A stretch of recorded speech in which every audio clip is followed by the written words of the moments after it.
For all 16 of you who watch this video, firstly, thank you from the bottom of my heart. The fact that I can attract and maintain the attention of 16 people on these videos is an absolute godsend. And it means the world. And but despite that fact, I legally have to put the box over your head, so I can't look at you while I teach. But today's topic, sorry for yelling, Australia and New Zealand should have a world's points race, and I'm going to tell you why, and I'm going to tell you how to do it. Australia is a country, and New Zealand, sorry. Australia and New Zealand, the oceanic continent, does not in any way reward consistency with performance at events or attendance, anything. There's no reward for consistently being at the peak of this game in Australia and New Zealand. There's no financial benefit. There's no, maybe there's some emotional gratuity that you receive from participating in your local events and regionals and stuff. But realistically, we are playing for glory, and we're not even fighting amongst ourselves. At YCS level events, we're going to fight the Americans too, which is hard enough as it is. Whew. But we should have a world's points qualifier event,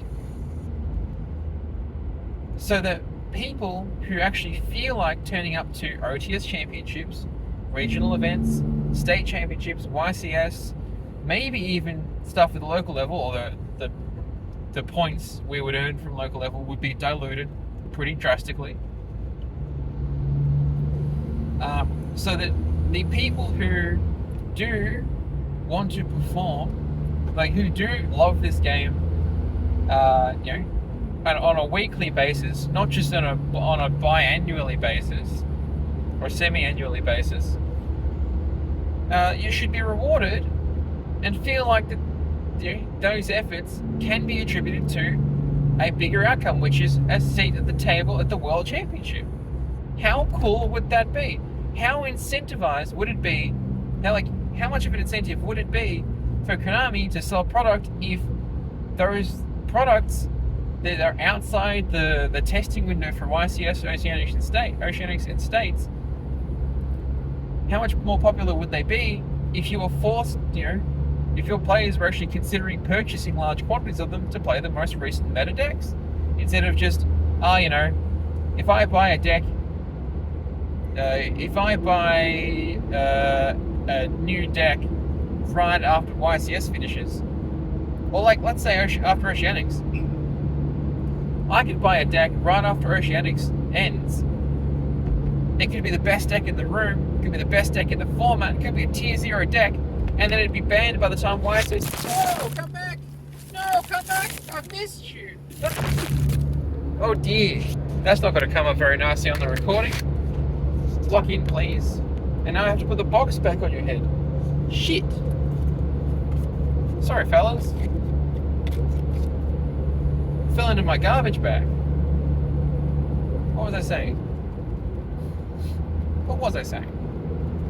Something about world's points. Anyway, I could buy a deck in June after the Oceanic Championships conclude. I could have purchased a deck from the Infinite Forbidden, like a new deck from Infinite Forbidden, and it wouldn't be good by the time YCS came around.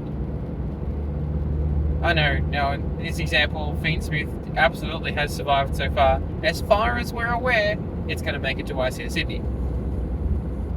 But it will reward players for actually picking up, practicing new strategies all year round, instead of just for those 3 key events.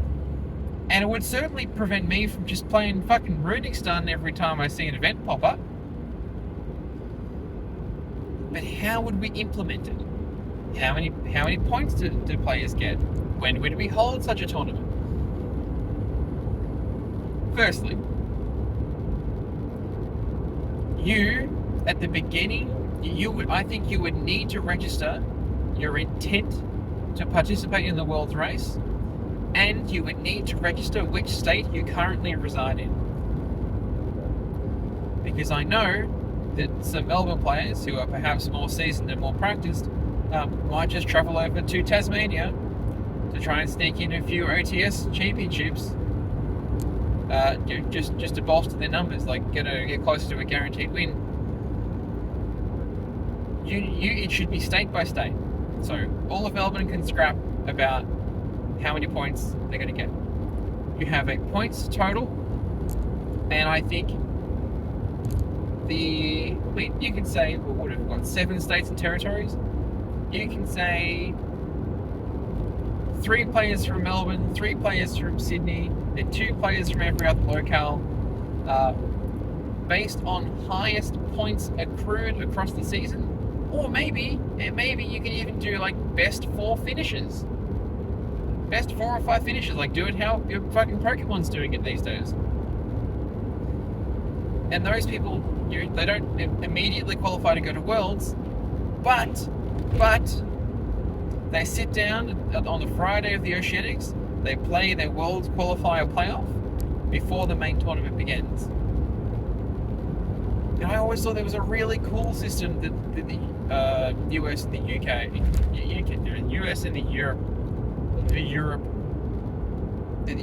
US and Europe have available, is that you can qualify for World's points, but the major flaw in their system is that it's not based on which country you come from. Now I don't know why that is. I'm not going to sit here and think of the reason and waste your time. But if we broke it up based on state to prevent people from trying to travel out of state to win more points, I believe that invites an incentive to play. It will raise the skill floor of Yu-Gi-Oh players all year round, which means we will be more likely to perform better at a YCS level event when the Americans turn up, and all of a sudden the meek little Australians drinking beers, wearing cork hats, saying "Struth," have actually gotten fucking buff, dumping creatine into their G Fuel, and they've ditched their waifu mats for fucking dumbbells. Imagine the surprise the Americans would have if they turn up and we're all classically trained Yu-Gi-Oh players, all hardened by seasons of heat and fucking laborious gameplay. So we're going to take 2 or 3 players from every state based on their best finishes at events, because let's face it, not everyone can get to events every single weekend, and we don't have events every single weekend. Stuff comes up. You don't want to miss a big regional because either you couldn't afford it, you couldn't get to a ticket in time, but you've got a wedding on that day, or whatever else comes up. Your top 5 highest point finishes across OTS, regionals, YCS, and states. No, bear in mind, I think the walk this all back. Give us the 1 or 2 players based on point finishes, and then give the winner of each state championship a seat at the playoff as well. I think that only seems fair. Give them flights and accommodation to WCQ, and then let them sit down and play at the final table for Worlds. None of this buys nonsense. No one gets buys in this, because I think you need 16 players. I think for it to be, for variance not to be as big a problem. If you just go top 8 single elimination, that feels pretty rough. At least let it be like allow it to have a Swiss format in there somewhere,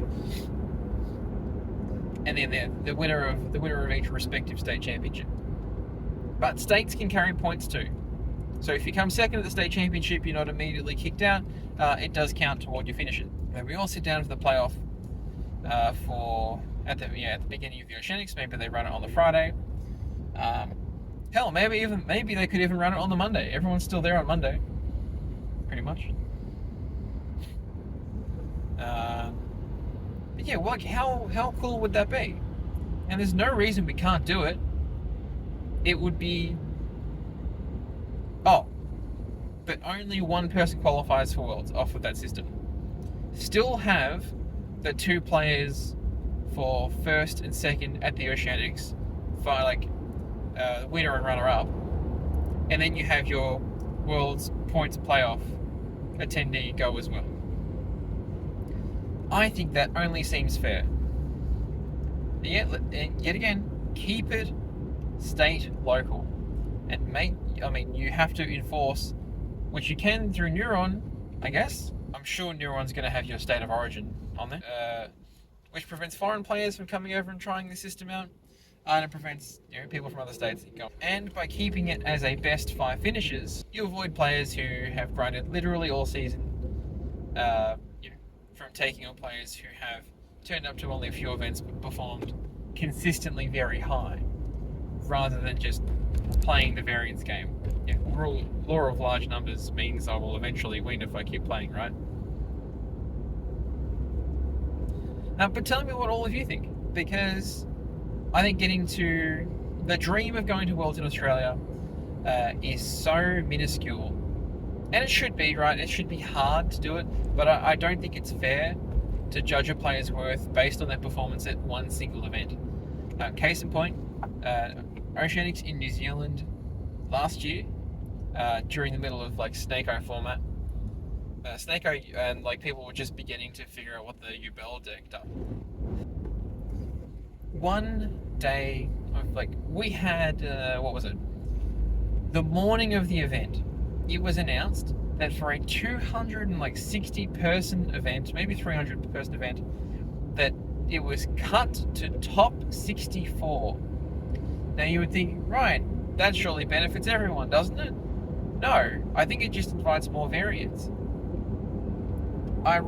It will save the worst players variance, but it will also mean that the people who are making it into top cut situations might be playing something more off the wall. It reduces,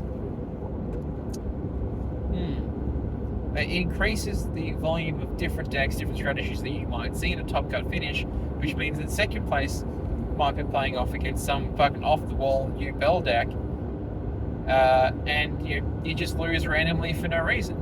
Like the people I think that should have gone to Worlds didn't. Not discounting the performances of the people who did qualify, because they did extremely well at the World Championship, in my opinion, and the decks they played were extremely cool. But the people who were the favourites to attend Worlds did not qualify because I believe they were varianced out of a tournament where the structure was well understood to be top 16 and then announced to be top 64 the day of. But let's avoid all of that. Let's have a nice, clean Oceanic system. Maybe next year we can do some Worlds points. Give us a Worlds point system. Give us some nice YCS or Continental Championship printed cards. Just rip off all the red tape that Konami Japan has in place on all of us. Anyway, let me know your thoughts. You don't have to like, you don't have to subscribe, and you certainly don't have to comment. But send me thoughts, send me some hate mail. Love you all. Sorry for the phone falling into the bin, and we'll talk later.